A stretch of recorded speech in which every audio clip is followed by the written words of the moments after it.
नमस्कार, ये सुभाष जी हैं और ये करण जी हैं। इन दोनों का केस चल रहा था करीब 3 महीने से हरिनगर लेबर ऑफिस, ये सामने लेबर कोर्ट है, लेबर कोर्ट में चल रहा था। और इतने परेशान हैं कि ना तो डिपार्टमेंट सुनने को तैयार है, ना मालिक सुने। मालिक ने बस काम करा लिया और काम कराने के बाद इन दोनों को छोड़ दिया कि अब तुम घूमते रहो लेबर कोर्ट के भरोसे और कानून के भरोसे। और मालिक ने साफ तौर पे कही है इनको, एक पैसा भी नहीं दूंगा, जबकि इनको 3 महीने की 3.5 महीने की सैलरी इनकी है और आपकी 1.5 महीने की है, 2.5 महीने की सैलरी है। लगभग 58-60 हज़ार रुपये इनके हैं और 1,20,000 इनके हैं। और ये लोग बार बार चक्कर लगा रहे हैं। 4 तारीख है, आज 4थी तारीख थी, 3 तारीख पे तो मालिक नहीं आया।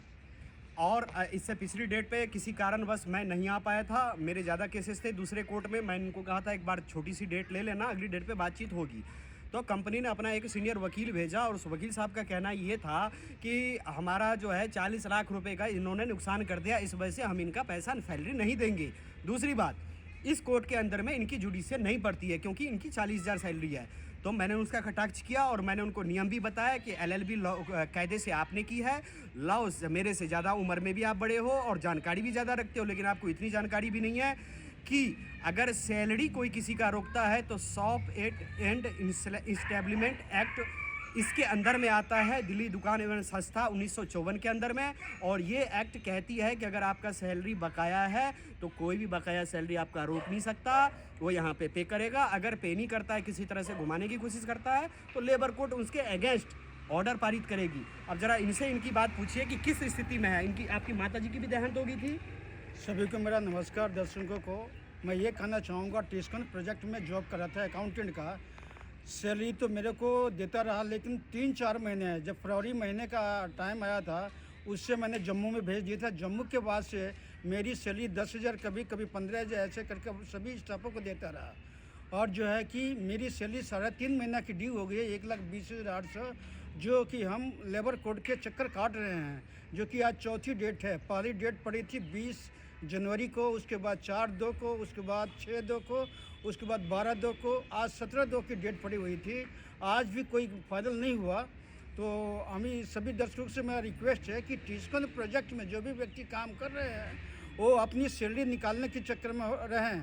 आशा करता हूं, उम्मीद करता हूं कि उसमें जितने भी वर्कर जॉब कर रहे हैं उनको भी यही स्थिति है।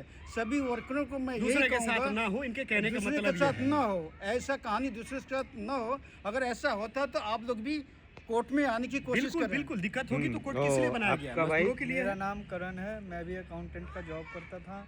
मेरी भी सैलरी 1.5 महीने की रखी है। इन्होंने थोड़ा थोड़ा करके देते रहे और बाद में इन्होंने सैलरी। आपकी सैलरी पूरी नहीं देते थे?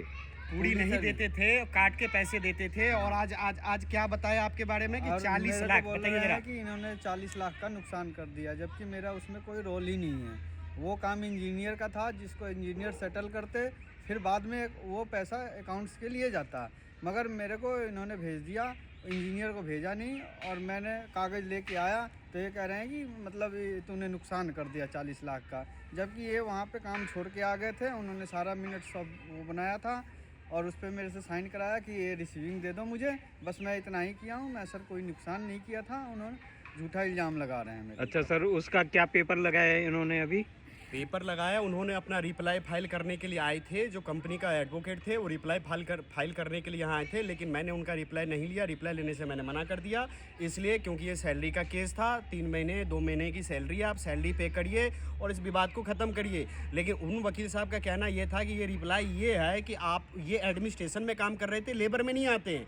लेकिन मैंने उनको डेफिनेशन समझाया। मैंने कहा अगर 80,000 भी सैलरी होगी तो भी लेबर में आएंगे। सैलरी जिसकी बकाया होगी, 40 होगी, 50 होगी, 60 होगी, 70 होगी, 80 होगी, 90 होगा, जितना भी होगा, दिल्ली दुकान एवं संस्था के अंदर जो है ये आता है और यहीं केस लगेगा। मैंने उनको बताया और हम दोनों वर्कर के साथ, अपने संगठन के आदमी के साथ, अभी जो उप श्रम आयुक्त हैं साउथ वेस्ट डिस्ट्रिक्ट के, उनसे मुलाकात हुई है। उन्होंने इंस्पेक्टर साहब, निरीक्षक को भी उन्होंने डायरेक्शन दिया है और आश्वासन दिया है हम दोनों को कि 20 तारीख की है, 20 तारीख को 11 बजे मैनेजमेंट आएगी और आपका फुल एंड फाइनल करेगी।